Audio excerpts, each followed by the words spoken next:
game was a coin flip, though. I mean, we still had that chance at the end of the game, like there towards the end of the fourth quarter. We're still in it. It was a one-possession game. We were in. It went how, when you looked at the schedule, it went how you thought it would go. It'd be a close game where one or two plays are going to make a break in. That's exactly what happened.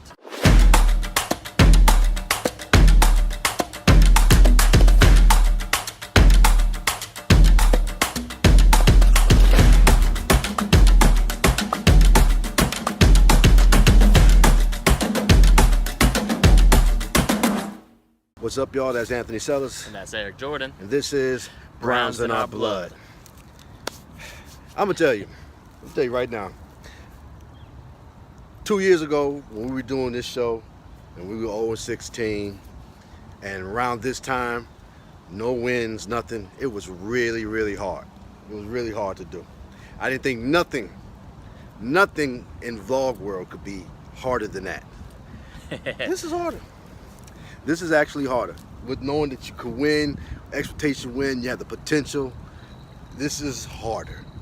They shot themselves in the foot this game, like consistently. Yeah. Like last week when we got blown out by San Francisco, when the 49ers gave us the national, universal butt whooping on universal national-wide TV, that was horrendous.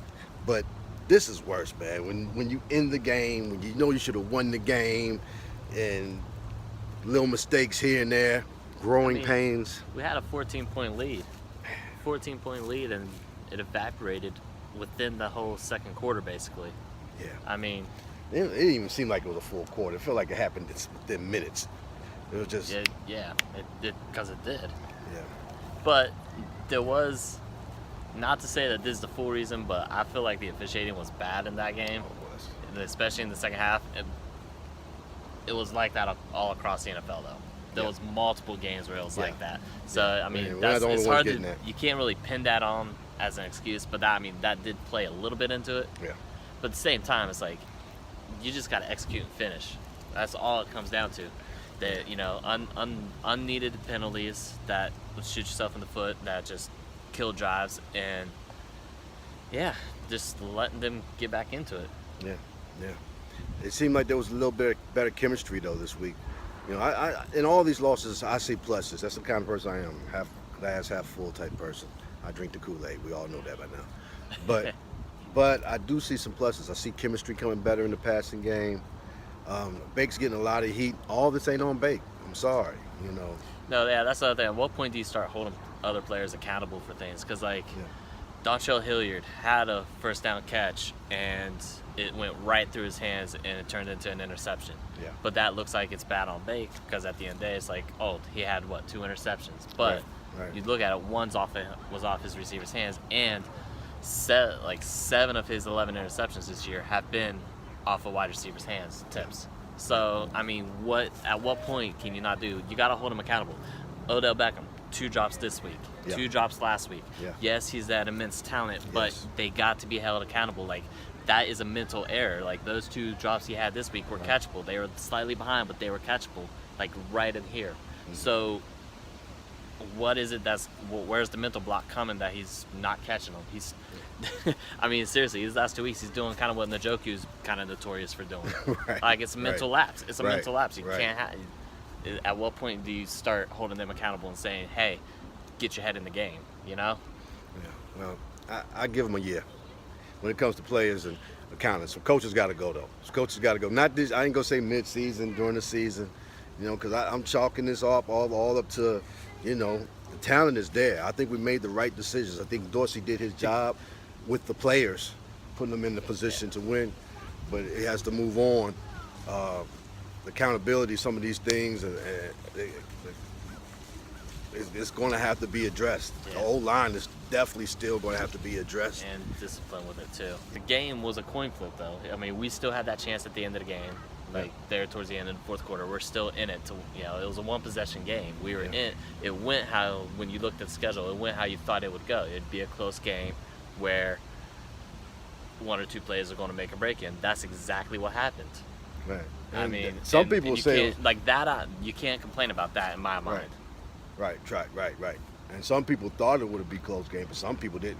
Yeah. Some people counted, Seahawks, Yeah. and the Rams. Like I said, I know you really can't pull no juice out of a loss, but if you're going to pull some juice out of a loss, we played a good Rams team, even though they don't look like it no more. 49ers look for real. Yeah. I don't know if you saw the 49ers Rams game.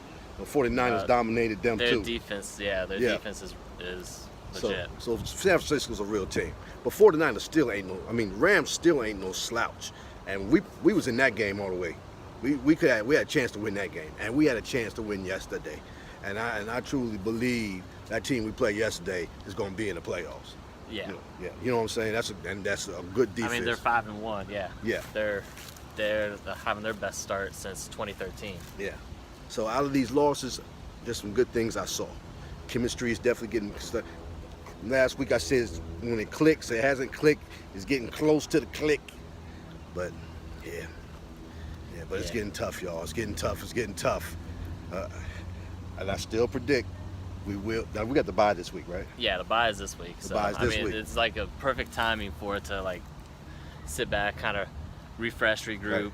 get healthy for Denzel Ward, Greedy Williams, because they didn't play yesterday, and then Shock the world, because we are going to beat the Patriots. Yeah, the second half of the schedule is still easy. That's one. We're thing. going to beat the Patriots. That's the one thing. Like the second half of the schedule. Yeah. Is easy. Once you get to the Broncos aren't up to haven't played as well as years past too. They remind me of us though. The Broncos. They remind me of us. You don't know what you're going to get that day.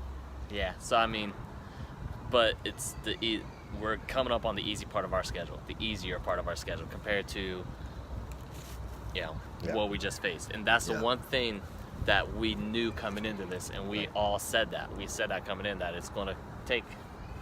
The second half is going to come in red hot. Yeah, it's coming in red hot. So. And off a win off of New England. Granted, I personally thought we would be 3-3 at the bye and not 2-4, but the one game that we lost was that I wasn't expecting was the blowout game. Yeah. So. Yeah. But yeah. But nobody saw 49ers. Doing that. Yeah. Nobody saw them being 5-0 now. Yeah. No one saw that. So, yeah. All right. So we got the bye. Get some rest. Like y'all been hearing me say it. I said it last week, but I always say we win. So, it's like what is it? The wolf, the boy that cried wolf. Yeah. I'm the boy that cried wolf when it comes to the Browns and the win. But I do think, and it's not just because I got belief in my team. Y'all seeing how close these games are with New England. Yeah. There's a lot of one possession games. Yeah. A lot of one possession games. Yeah. The Rams we lost 20-13. We lost 33-28 to Seattle. Right. I mean, the only one that really wasn't out of reach was out of reach from the get-go was San Francisco. Tennessee, we lost by 30, but that all happened at the very end of the game. Going into the fourth quarter, it was a 2-point game. Yeah. So. Yeah. I kind of just want to see what the media is going to do if we beat New England. I mean, they won't know what to do. So I don't know. It's us and the Cowboys. If you go to any sports talk show, we've always dominated stuff, and it's crazy because, like I said at the beginning, we stayed on TV because we was the butt of jokes for so long when we were 0-16, and now we got all this potential. We still stay hot in their mouth. Rex Ryan, shut your hole. Oh my God! And Pat McAfee, you hear from the Mountaineers. You a WU guy. I know you got to say something funny and stuff, but daggone it, y'all piss me off. Ooh. Yeah. All right. So, you saying we can beat New England? I was gonna wait a week and talk about that next week. Okay. So. That means he thinks we can beat New England. I was gonna wait a week. I want to wait a week. And I'm pumping up because I want it well documented that I said we was gonna beat New England. So we're gonna beat New England.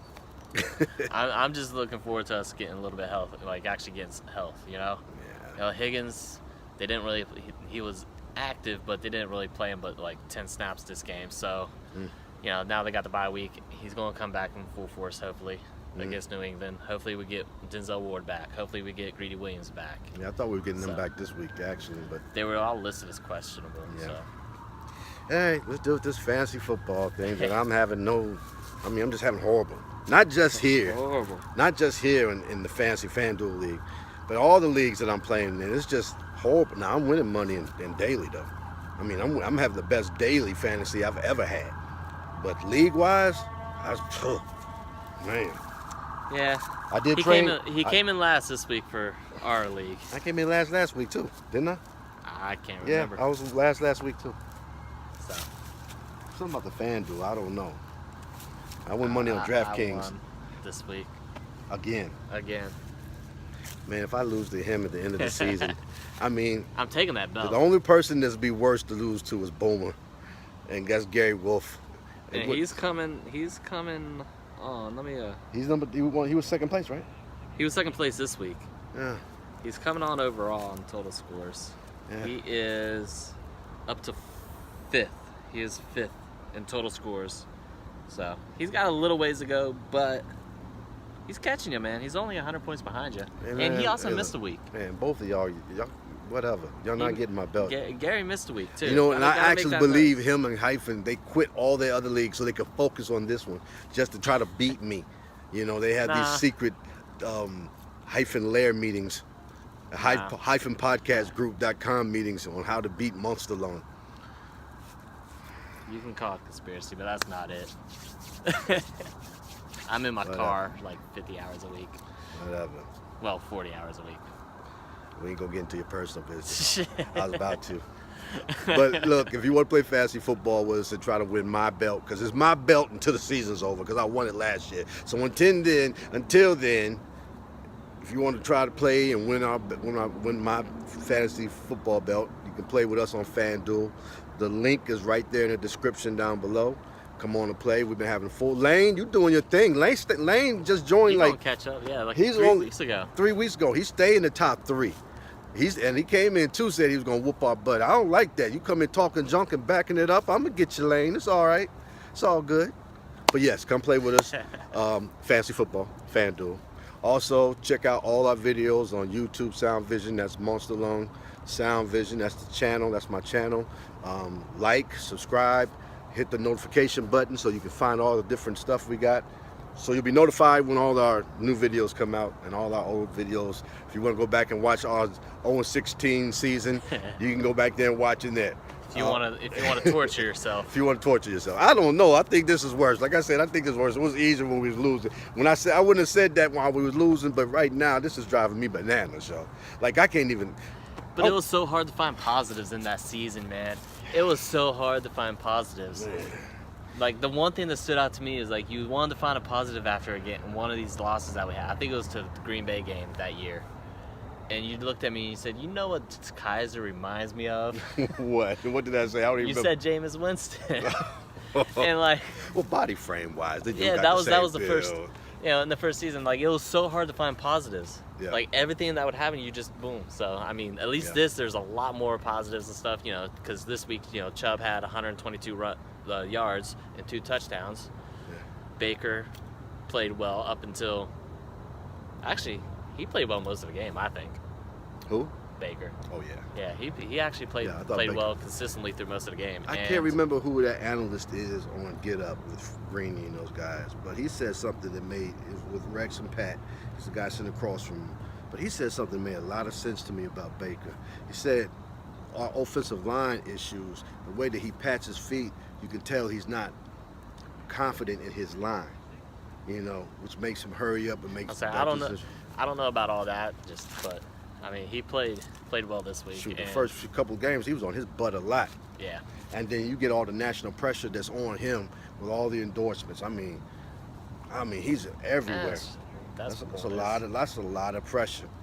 He wanted to show. He wanted to make a big play. So I don't know. I thought it was a different perspective. Made sense to me. I got it a little bit.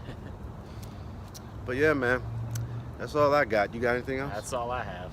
Browns, stay in there, man. Because really, all we got to do is win a division. And that's very, very doable. Yeah. That's very, very doable. So, yes. And look, believe me, we're going to come off this bye. We're going to beat New England. And we're going to go into the light end of our season. And it's going to be a whole different attitude about our Browns. Like I said, man, it's already a whole different attitude about our Browns. I just told you we were 0-16. We've done a couple seasons like that. It's all right. Yeah, we'll get through it. We'll get through it. That's Anthony Sellers. That's Eric Jordan. And this is Browns in Our Blood.